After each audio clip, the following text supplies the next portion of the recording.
sure his friends and his fans will want to see him take the W. But I'm sure Lewis is going to say, well, hold on a minute, I would rather like a win as well, going 8-1. Yeah, Lewis has been at that World Championships before. Matthew's going to have possibly an uphill battle. These are some similar prize cards thus far. Oh, Serendipity. But the Briar. Oh, and the Blood Moon as well. But we don't need those till late game, so maybe it's great that they're there. Having them there. So it looks like our Swiss round 9 feature match is getting started here. Lewis on the left, Matthew on the right. Lewis is kicking us off. Who is our terrestrial box player? So let's have a quick rundown of this archetype as Lewis is gonna. Oh, wait a minute. Is there any? I don't think there's any ball searching at hand, Amy. This could be a fairly quick turn. We're going to bench no.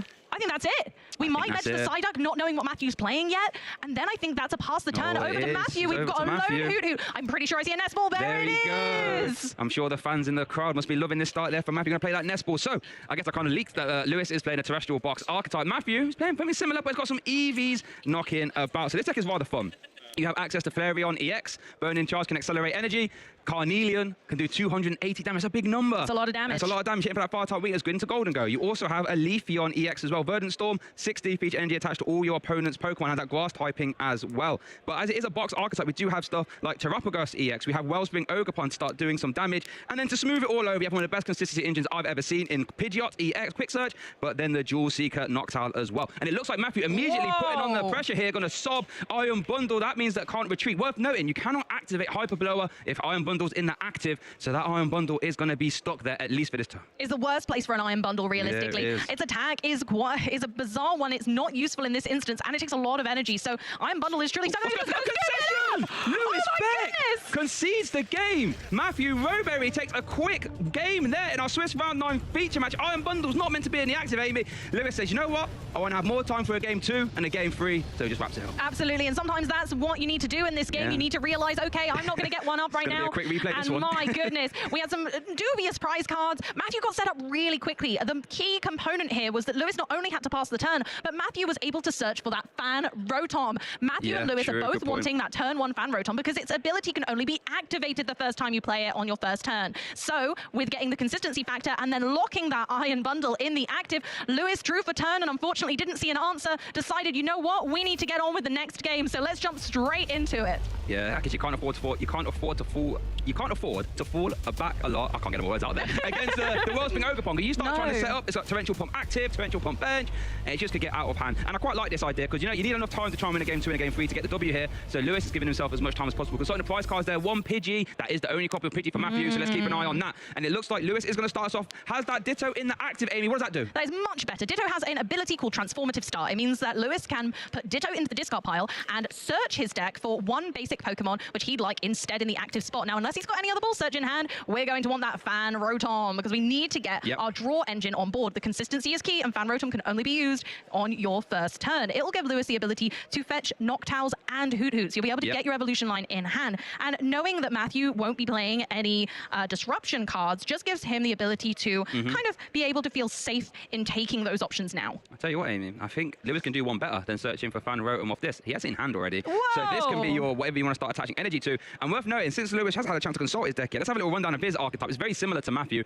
but we're going to remove the EVs this time and just have a bit more of a myriad of attackers. So now Lewis can opt to use the Crispy Crystal engine, where you can use Crispin to accelerate energy and Crystal to reduce energy cost. Start using attackers like Lily's Clefairy, Pikachu EX, Wellspring Ogerpon as well, and Terrapagos in there, as well as that sneaky Mega Morwile, that gobble down attack, 80 for each prize card you have taken. So if you start taking some early prize cards with Torrential Pump, which remember does 100 damage into active and 120 to an opponent's bench Pokemon, pick up some early prize cards here, which is why we see it taken off the Ditto, and then try and have Mega Morwile to close games out.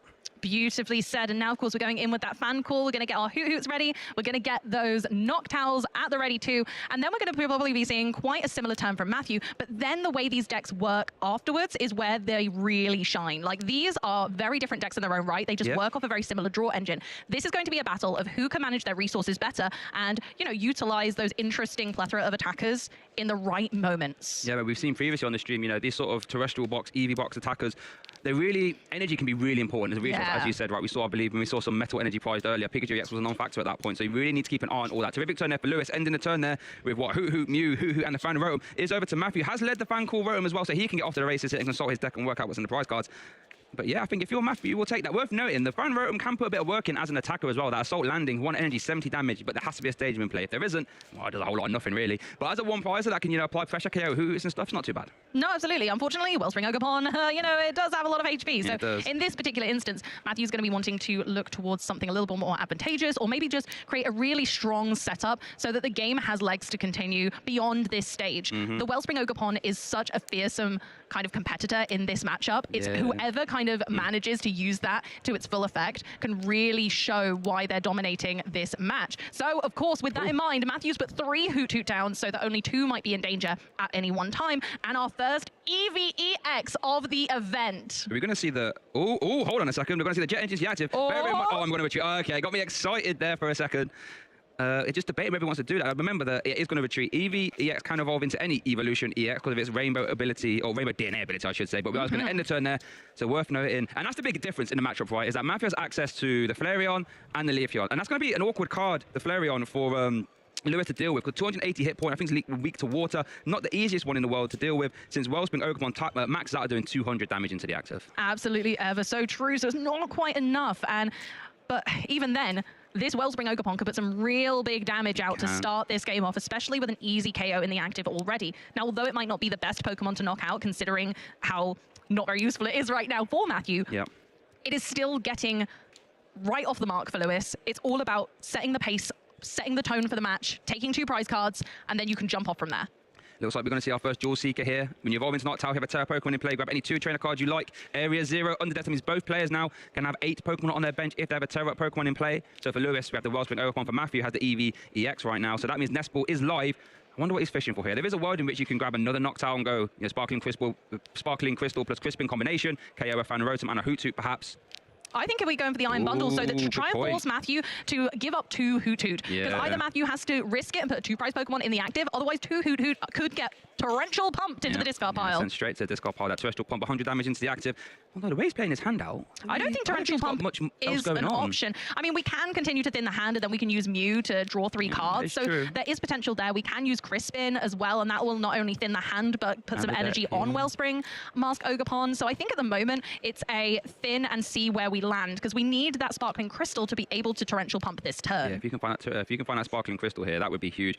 Terapagos, he exits the bench. Pheasant typically just debating, going to bench that as well. 1 more bench slot is open, and I think we are going to see the Crispin activation. Search your deck for 2 different kinds of basic energy. 1 goes in your hand, and 1 gets attached to a Pokemon in any way you like. So you're essentially cheating an extra energy into play, but then and you can grab a different color and attach that as well. So if this restart finds Sparkling Crystal, that would be huge. Potentially game winning right there in its own right. Denying your opponent 2 Hoot Hoot. Okay, we're changing things up. We're changing things up, Shay. We've attached 2 energy to the Terapagos, knowing that we can just start to put the pressure on that way. Still taking out a Hoot Hoot, still restricts what Matthew can do. Of course, going for the draw. It wasn't the crystal, so we don't need to worry too much about that. We've got retreat. There's no Latias in play, so we can't retreat for free. I was about to say we need a switching card for that play. Latias hasn't been found. So it's just a pass. Oh, this could be the opening that Matthew needs. So here's Matthew's first Noctowl of the entire set, I believe. I believe so. And going in for our first Dual Seeker. Now, there has to be a Tera Pokemon in play, but the EVEX is a Tera Pokemon itself. So Dual Seeker allows Matthew to take 2 trainer cards, whatever he fancies. That's pretty powerful, if you ask me. It really,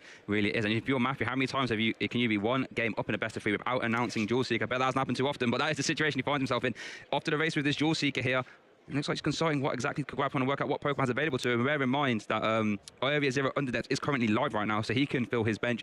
And I'm kind of intrigued to see what we're going to try and work towards here. Does have Hoot in the active still. Does have Latias EX himself, though, so can maneuver around.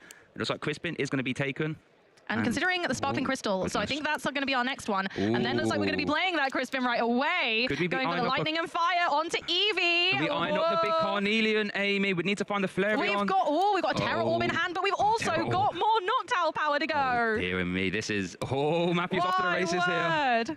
What could we be going for here? Noctowl, we've gone for more. We've got another Buddy. We've got Buddy Poppin and a Nestball. Looks like Matthew's wanting to full send and get that full bench online now, making sure that he's got backup after backup. We've got utilization of a Hoot Hoot and an Eevee. The Tera Orb gets played. We play it. Oh my goodness, we're all guns are blazing right here, literally with fiery output with the Flareon. Retreat, we do have Latias, so here comes Flareon EX. This is going to be a big Carnelian thanks to that Sparkling Crystal. That should be live. Sparkling Crystal reducing the attack cost, 280 280 damage. That's a Carnelian. knockout. Matthew Robury takes his first 2 prize cards here in this game. Remember, he's 1 game up. Already, and not only that, but you might think that fire might not be too good into those water types, but Matthew says, no, my Flareon has all of the firepower it needs to extinguish that water and make it into smoke. We've got Mew now in the active, and it does have a free retreat cost, so we don't need to worry too much. Matthew has an enormous bench right now, so Terapagos will be putting out a reasonable amount of damage, actually. Yeah, that unified beatdown 30 for each bench Pokemon you have in play.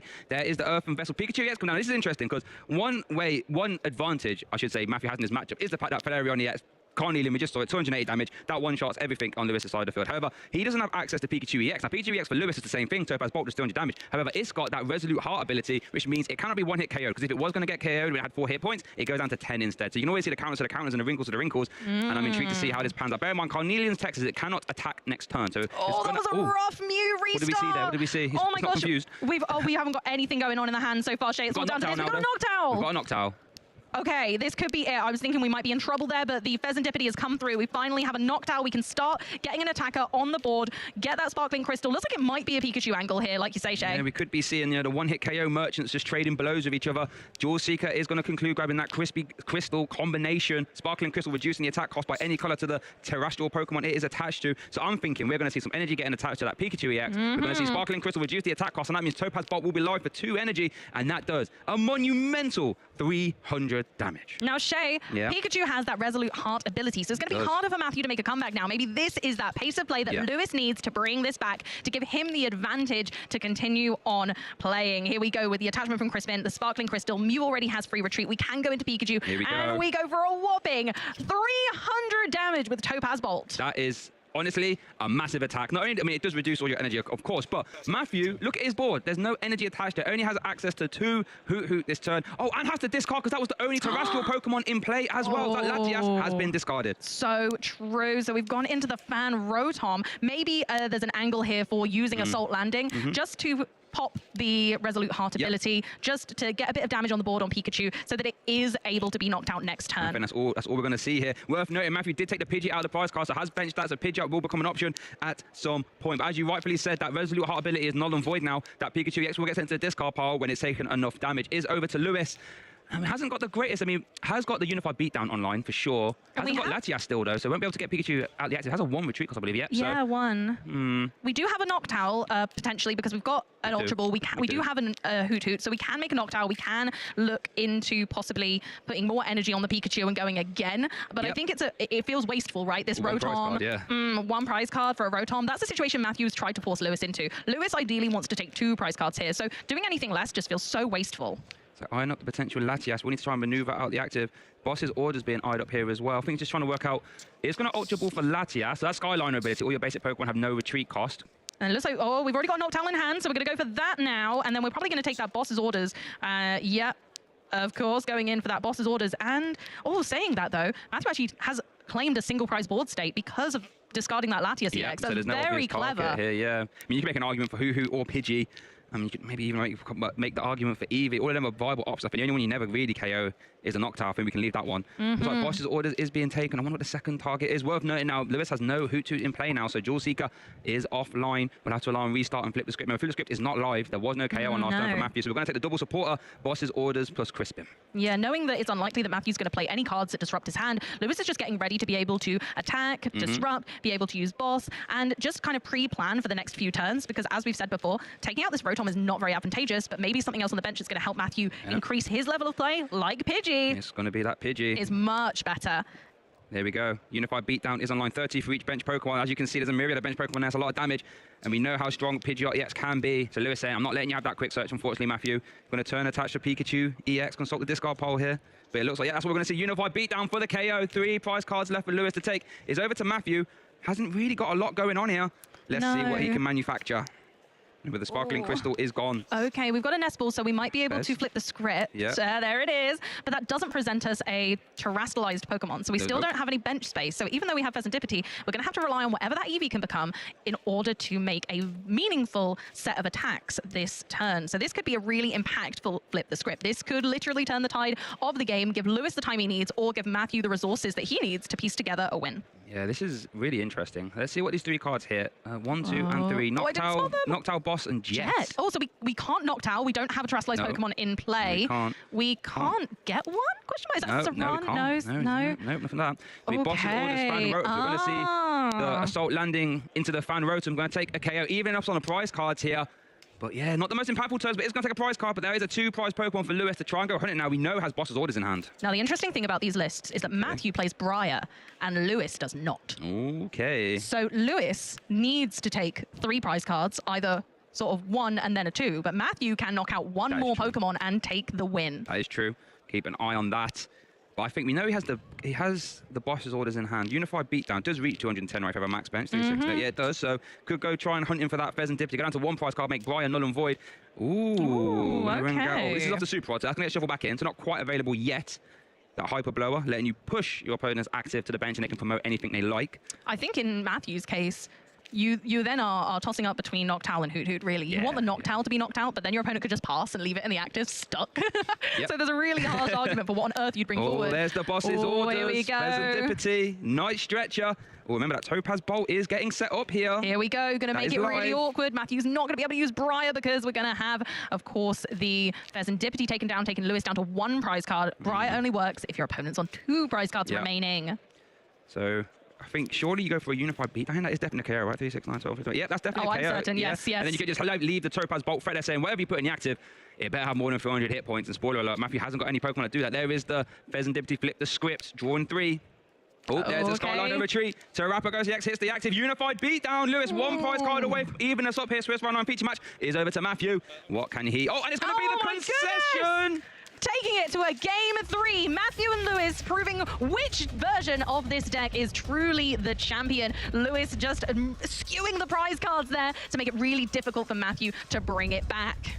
Yeah, fantastic showing there from Lewis. Composed himself after that non-game in game 1 and was able to march his way to victory. Here we saw the Crispin powering up that Terrabagos, I should say. Unified Beatdown, not an attack we see terribly often. Here's one we do see though. Topaz Bolt immediately discarding that Flareon and taking that Sparkling Crystal with it. And from there, Matthew was immediately on the back foot, having to discard Pokemon thanks to the Area 0 Underdepth, and wasn't really able to manufacture a big attacker. You know, we saw an Assault landing, we saw an energy attached to Eevee, and that was it. Lewis said, no Pidgeot for you. Unified Beatdown that. And then Lewis was able to steam ahead. Absolutely. Without the flexibility of being able to use Quick Search or even a Noctowl due to not having a terrestrialized Pokemon in play, Matthew was kind of left high and dry in the end. Pheasantipity got pulled into the active beyond its will. And of course, then we were able to close out with a Terrapagos, which just left Lewis with 1 prize card remaining to take. Matthew checked that top deck to check if it was going to change things around, but unfortunately, it was not meant to be, and we're on to a game 3. Oh boy. So the battle of the Tera box versus Eevee box is going down to a game 3, a best of 1 scenario, essentially. Just showing you how close these decks are. And it's interesting because you think the Flareon could be the advantage, right? Carnelian, burns attached energy, but then Pikachu descends to discard pole. Latias in the prizes, and the Pikachu bundle. And the Iron Bundle. Oh my goodness. And for Matthew, nothing too bad. The Flareon, but does 1 play. Flareon, so we're okay. 2 Crispin in the prizes for Matthew, but it looks like, here we go, game 3, Swiss round 9 feature match here at the Gdansk Regional Championship. Matthew has opened that Wellspring Overspawn. You love that. Ultra Ball being used. Now, does he have energy to attack? Oh, that hand, actually. Wait, getting rid of a Noctowl. That hand didn't look too clever to me. It really didn't. And unfortunately, with 2 Crispin prize, that's all Matthew plays in regards to energy acceleration. It's just 2 Crispin in the list. So Matthew is going to have to be quite clever with his energy attachments here and give them really full value and possibly even stall out with this Ogapon for a little while. Unfortunately, the effect of Sob does not remain when Hoot evolves. Yep, that is a great point.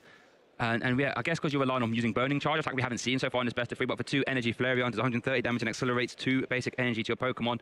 So it can be a bit more reliant on that if you play it, of course. Looks like we might be needing to take an Eevee with this, but we've opted for Eevee in hand already. Oh, brilliant. So we do have the Eevee potential. We've got Pidgey. There's potential here for the Crispin not to matter too much at this point in time, thanks to our Flareon, but it's certainly not looking the best. Not the best. Does have another copy of Noctowl, though, to kind of evolve into Flareon and activate Dual Seeker. I actually didn't spot that on the first time I looked at the hand, so not the end of the world. It's over to Lewis, though, who also opens Fancool Rotom as well. Hoothoot in the active. Fancool activates. Search your deck for 3 colors Pokemon, 100 hit points or less, I should say, and put them in your hand. Honestly, it's the backbone of this deck. That Fan Rotom is necessary. We need him first turn, and that is it. There is no doubt that these decks work best when they have Fan Rotom on their side. And what better way to showcase a game 3 here in Gdansk, Poland, than to give both of these decks that first turn 1 Fan Rotom to see which one can make use of it best. Yeah, that's what you want in a game 3. Both players to set up. So, we have a good slog of a battle. That Fan Call is going to conclude for, it looks like, Hoothoot, Noctowl, and Ditto. Now remember, Ditto, thanks to that transformative start ability,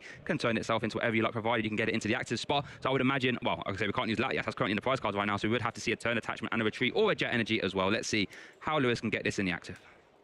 Ooh, a Ditto as well, so we can retreat the Hoot and transformative start. Yep, so there we go. There's the attach, retreat into Ditto for transformative start. I imagine to get a Tera Pokemon in play so that these Hoot can actually be useful next turn. So this might be a Wellspring Ogerpon as well. Yep.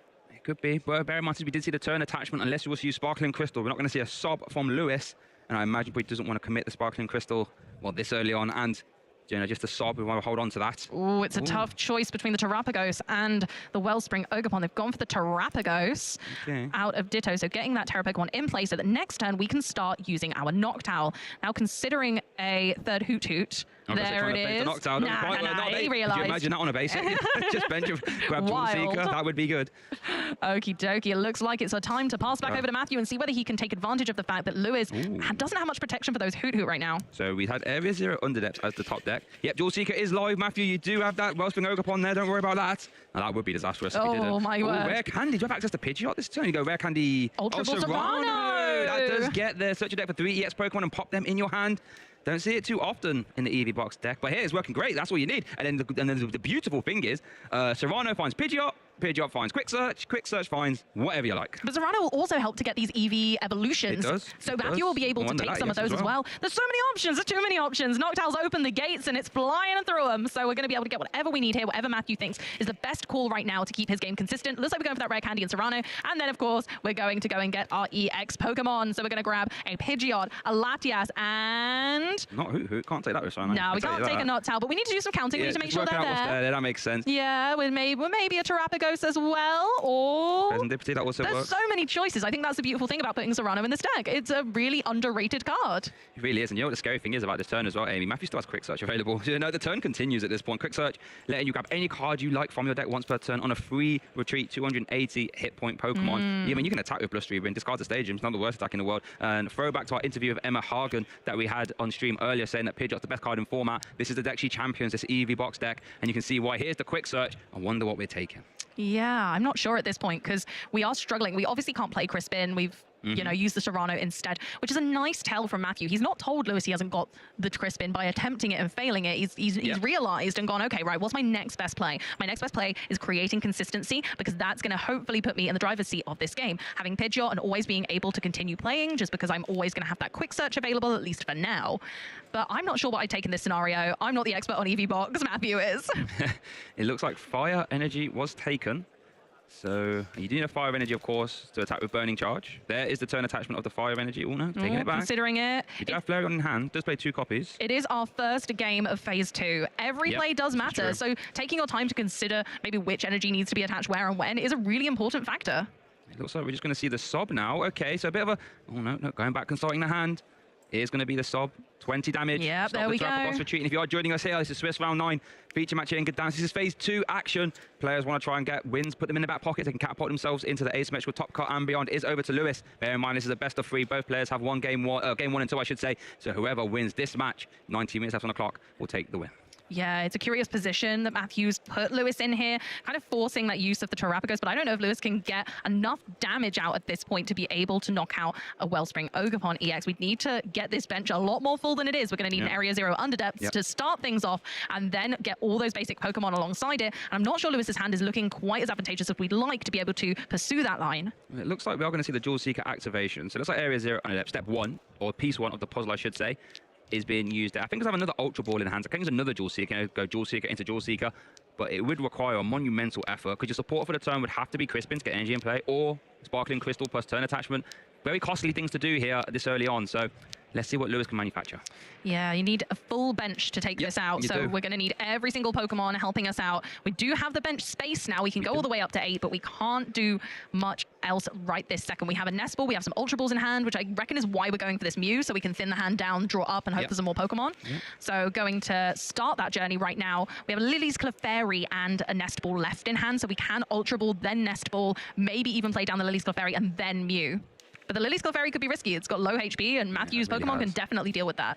There's a Noctowl going to come down, Jewel Seeker, Crispin. Okay, so here's the minigame for Lewis. Can he fill his bench to the maximum of 8 and use this Crispin to accelerate energy? So we've done step 1, Area 0. We're doing step 2, attaching the energy.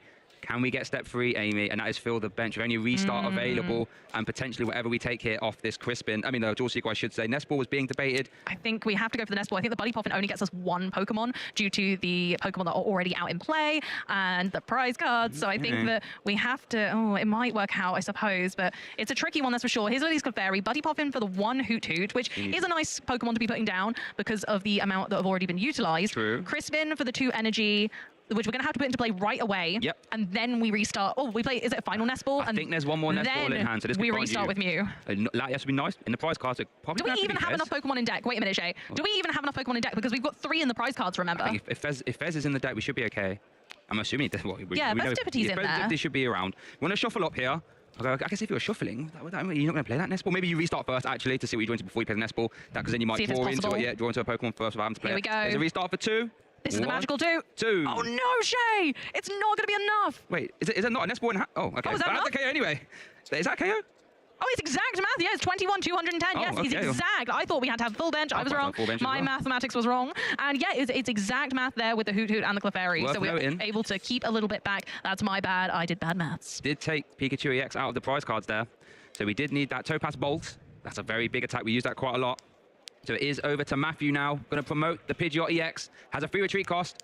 There's the Flareon. Oh, here we go. But we do need a lot more than just this to be able to kick things off. So we're going to need to get some real firepower going behind Matthew to catch up now. Lewis has set the pace, and Matthew needs to respond in tow. A 2-prize knockout needs to be taken now. Yeah, Burning Charge doesn't get there, 130. Carnelian's very expensive to use, especially if you know Topaz Bolt is around. You haven't seen Lewis use the Sparkling Crystal yet, so that is a possibility. We saw it in Game 1. Maybe you could try and do a Terapagos into Terapagos, Unified Beatdown, well, face-off for lack of a better term. But it looks like we might need to use that Sparkling Crystal because we still don't have access to any Crispin. Oh, yeah, of course we don't because they're in the prize cards, yeah. This is going to be tough. Yeah, you don't really want to burn in charge here. That's, oh, no. No, it's not ideal in the slightest. And I guess this is the downside. When you haven't got, maximum copies of Crispin, you are reliant on burning charge. You might have to use it in situations we don't really want to.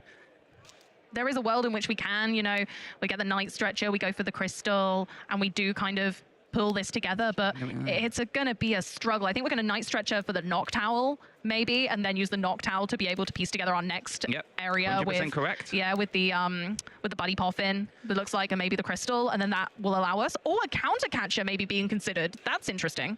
Yeah, I don't mind a Counter Catcher. No, I don't Crystal mind. Counter Catcher. Maybe we are going for a bit of a Flareon angle here. Maybe trying to kind of bring something into the active. Yeah, you can KO a Hoot Hoot with Burning Charge, right? And just hope that your Lewis can't piece together a Topaz Bolt. It's very possible. There is the Counter Catcher onto the Hoot Hoot. And then we also see Sparkling Crystal attached to the Flareon. That's going to hit the active thanks to the free retreat on Pidgeot. Burning Charge, 130 damage. Search your deck for 2 basic energy. Attach them to your bench Pokemon any way you like. Well, to 1, I should say. So there is the KO. 1 prize card for Matthew. Let's see what his energy are and where they're going to go. We went for Crispin with extra steps, a.k.a. Flareon's first attack there. And yeah, so now we have a little bit of momentum behind us if we're Matthew, but unfortunately leaving that Flareon in the active, which is quite nice for Lewis, especially since we just got that Pikachu. So this might not be great, but at least we're not afraid of the Wellspring Ogerpon. This would be devastating if Lewis can piece together Topaz Bolt this turn. It leave really it in would. the active, has Resolute Heart. That would be horrible for Matthew. Can he do it? We know the Pikachu's in hand. He took out the prize card. He hasn't really hand disrupt yet. So we'd need Sparkling Crystal plus Crispin combination. Does have, 1 Hoot Hoot available and a restart. And then we might be able to get a Pheasantipity here now, and then that gives us an extra 3 cards. So Knockout was taken, so we do have that available. Topaz Bolt, there's the Earthen Vessel. Finning is winning. Fin the deck. Well, remember, be careful, actually, because you do need the energy in deck for Crispin. Yeah, you definitely do. You need as much as you can. Wait a minute. We're seeing a turn attach. To Lily's Clefairy. Full Moon Wonder. Was it 20 plus 40, right? It's 20 plus 20 for each benched Pokemon, yours and your opponent. Oh, yours and your opponent. Hold on, here we go. So what we got? 2, 4, 6, 8, 10, 12, 140, 160, 180, 220, 240. Oh, yeah. That's enough, thanks to the Area 0. Area 0 Underdepths working for you and your opponent is coming in useful here. Lily's Clefairy in plenty of range for our Flareon EX at this stage. And we're able to use Festivity. We got the Crystal as well. We don't need it right now. Clefairy can't use that, but it's really useful for a Pikachu later on. Yeah, does still actually need to get the second energy on, by the way. Crispin does get there. Do you play Energy Switch? We do play Energy Switch as well. Do. Lots of cards in the hand, but I'm not sure any of them are giving us that final piece we need right now. Would love.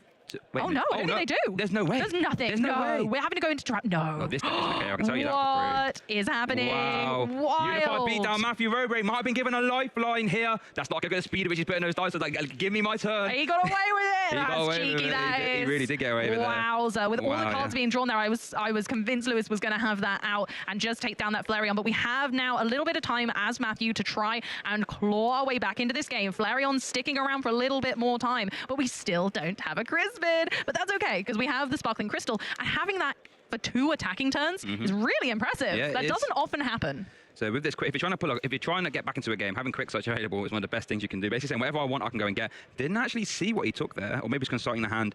You know, Carnelian's obviously live if you can get another basic energy attached. You maybe do a Carnelian plus boss's orders turn. Try and remove the Clefairy, remove an energy. Obviously, you can't one-hit KO Pikachu EX, of course. Looks like the quick search target has been taken, just eyeing it up there. What do you think is more of a scary Pokemon for Matthew to try and deal with right now, Amy? Honestly, I think the Pikachu is, but he can't deal with it, and I think that's rather the problem. I think if I were Matthew and I could pick a knockout here, I'd want to be taking the Lily's Clefairy. Clefairy, remove the energy as well. Yeah, I think so too. I think the other choice would honestly be the Mew EX, because it is a valid attacker, and also it has that restart ability, so just limiting what my opponent can do in regards to their card draw, because it is quite nice right now. There's a lot of card draw Lewis has access to in comparison to Matthew right now, so there's that to consider. But we're just going for Terrapagos versus Terrapagos, and unfortunately, Terrapagos got knocked down. Yeah, who would have thought Terrapagos versus Terrapagos? Terrapagos win and lost that unified beatdown for the KO, though. Matthew Robey takes 2 more prize cards, 3 prize cards left to take in our feature match here in round 9. Lewis Beck has 4 prize cards here to take. What can he do? Full Moon Rondo is obviously live from Clefairy if you get 1 more energy attached. Pikachu EX. It's certainly an interesting one. We've got a lot going on. And yeah, well, there we go. On both sides of the board, there's so much. And I think that's what you have to take into consideration is all of the potential that your opponent has. And in these 2 decks, they work fundamentally with the same base, but they have so many different factors, so many different cards. Actually, they are really difficult to work around when you're working in unison like this. But the Wellspring Ogerpon's an interesting one, because we might be able to kind of make a situation where we can take a knockout from the active and the Flareon on the bench. That is true. Yeah, you would hit for active, you can maneuver. Actually, I think you can probably, you can just use the bench access attack. Tornado pump to KO the Flareon, I should say. Here is a flip the script there. Professor Choro's scenario was found, I believe. But still not much. We do have an Ultra Ball. We can get a knocked out on the go here. Obviously, Area 0 Under Depths is unlikely to be removed as a stadium right now, so we're kind of okay putting that in the discard pile, but it's what to consider next, because again, this game is marginally about resources and the use of those resources, the timing, and also the expertise that it takes to know this matchup, because it is so tight. There are so many options available to either player, and it's about who leaves those resources open and for when. We've now utilized our final Hoot Hoot, and we've gone for the energy switch. My goodness, so that does give us a bit more flexibility right now. Energy switch is huge, actually. It's one of the cards we're hunting for in the next turn. There is the energy switch onto Wellspring Ogerpon. There's the Sparkling Crystal. There's the turn attack. As you did say, the Torrential Pump Here is comes the boss. It's happening. Hoot Hoot. Flareon, it looks like. Oh, but then the Hoot Hoot's probably going to be targeted on the bench to limit that card draw. 3 prize cards, Shay. That's a 3 prize cards turn. You called it. Torrential Pump is live. It is deadly. Oh, this is looking quite scary. And you know what? What? That means Briar, once again, cannot be activated because Lewis will take 3 prize cards, leaving himself on 1, and Matthew Roberry's going to need to really struggle to now get these last 3 prize cards taken. My word. But it could happen. Lewis is left with 0 energy on the board. So can they keep this up with no more Hoot Hoot? So, this still could go either way. We're down to the last few prizes, but it's still anyone's game. Yeah, this is really close. Lewis can obviously always try and do assault landing into Fan Rome to try and close this game out, but with no Hoot Hoot available, we'll have to try and piece that together via flip the script and restart. Matthew does have quick search available though, but you can't win the game in this exact turn. So what can he do? Try and put the biggest hit point Pokemon inactive and take a KO. But, with no Noctile available himself, this quick search will have to do a lot of heavy lifting. I mean, they'll be able to use flip the script as well, so we have a little bit of card draw, but nowhere near as nice as being able to cherry pick the exact cards you want a few times over.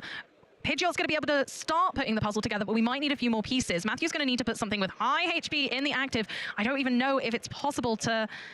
The thing is that there's no energy on Lewis's side of the board, meaning that it's going to be really hard to power up a Pikachu in one go, right? We can't even energy switch it, for example, right now anyway. If we got Teal Musk Ogerpon into the mix, now that would change things up. But as it stands, this is a difficult scenario for Matthew to be in. Oh, did you see that? I did. Oh, Shay, do you reckon? I think it's going to have to be the Iono. It's going to have to be. Thinking, well, I think it's quite good, right? Look at your opponent, no energy in play, have no Hoot Hoot available. Right, let's Iono you to 1, and I can start my combat. He can still attack with Unified Beatdown. We are going to see a little Flareon hit the board as well. Hello, Flareon. We can attach energy slowly to that. We have an attacker on the board with energy. We can utilize Terrapagos.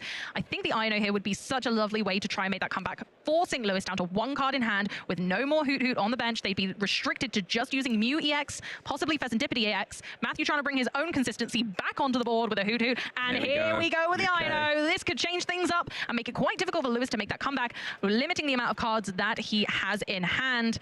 My word, could this be it? Could this change things enough, or does Lewis have too much natural card draw and it'll just be all over? Here we go. I know resetting both players' hands to the amount of prize cards they have remaining. Matthew got 3. Flip the script, draw another 3. Lewis obviously only taking 1. A tough conundrum.